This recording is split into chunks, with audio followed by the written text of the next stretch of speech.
Kita menuju Polda Metro Jaya untuk mengikuti keterangan pers terkait SP3 kasus dugaan penyebaran hoaks yang melibatkan jurnalis senior Aiman Wicaksono. Berikut ini pemirsa.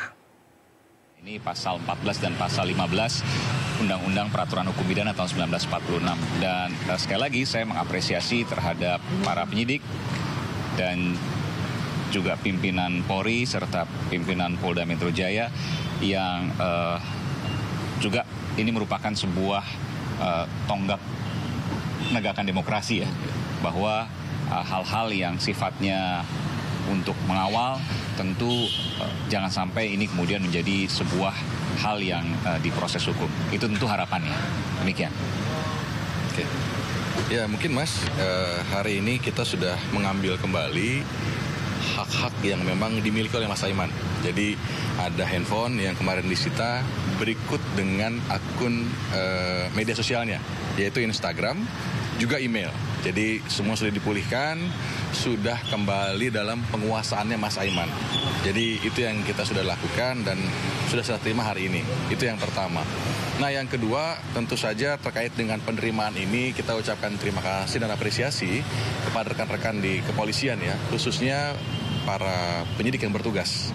Jadi memang sudah selesai perkara ini karena sudah dihentikan.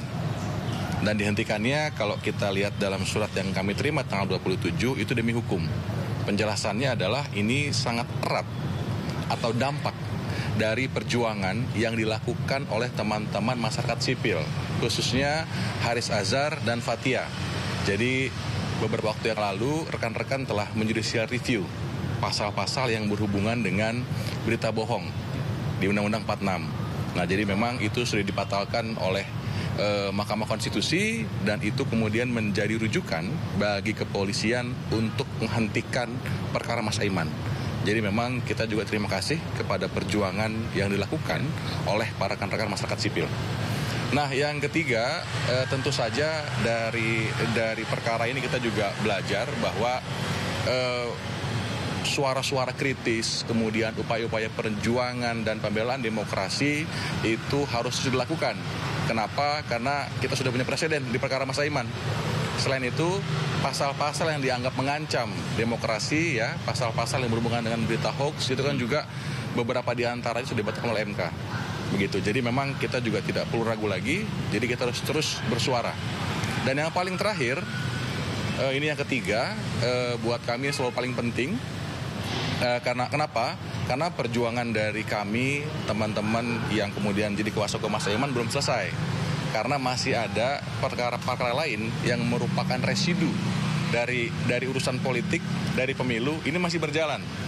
Misalnya seperti perkaranya Palati Huta Barat.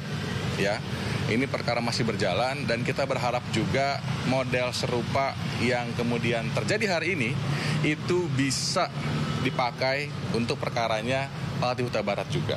Jadi perkara-perkara yang memang lebih kentara urusan politiknya lebih baik dikesampingkan. Kenapa? Ya karena untuk demokrasi termasuk juga untuk kepentingan kita menjaga pemilu ini tetap berintegritas. Mungkin itu dari saya. Terima kasih. Ya seperti tadi sudah disampaikan oleh Mas Aiman dan Mas Tama.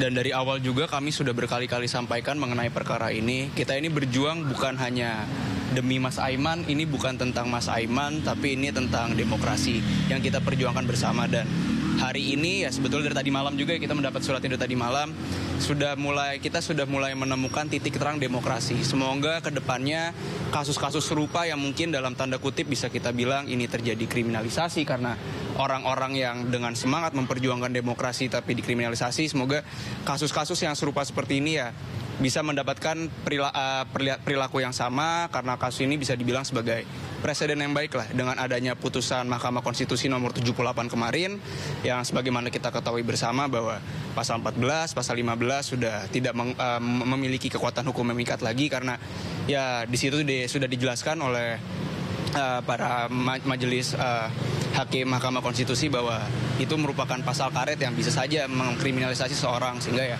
kami sangat mengapresiasi dan sangat mensyukuri ya bisa dibilang peristiwa bersejarah lah hari ini untuk demokrasi ke depannya. Ya, itu sih. Untuk Mas Aiman sendiri mungkin pelajaran atau pesan setelah kasus ini tutup untuk masyarakat dan sekitar kita. Iya, justru ada pesan penting yang disampaikan oleh Mahkamah Konstitusi terkait dengan pembatalan pasal karet ya, pasal 14, pasal 15, ada juga pasal 310 kalau tidak salah, dan 27 ITE.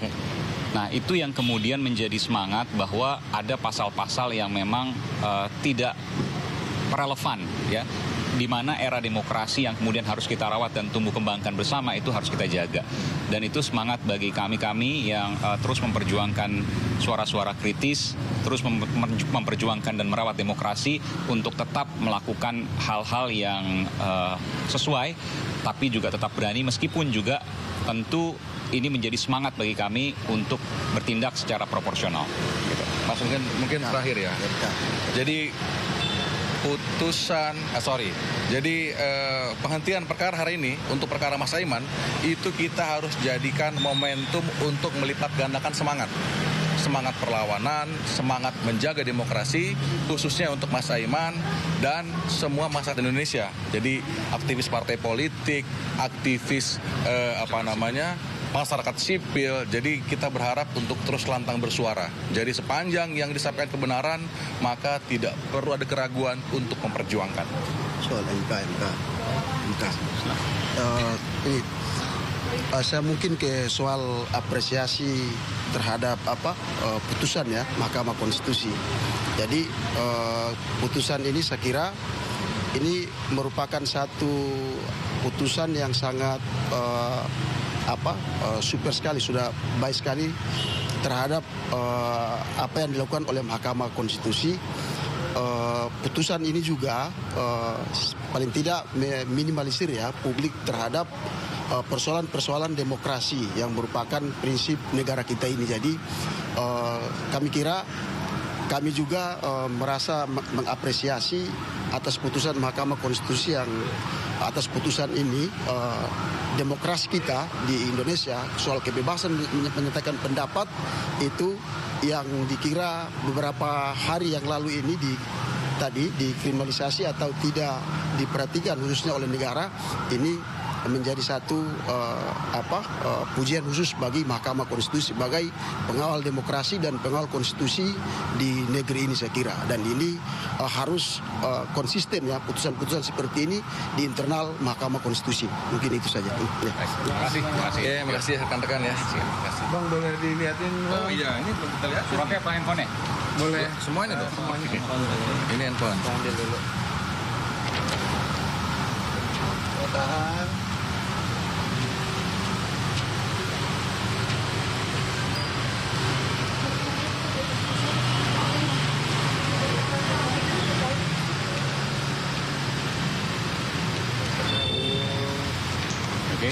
Oke, sip. Oke, makasih. Makasih ya teman-teman. Lagi berikut SIM card-nya juga.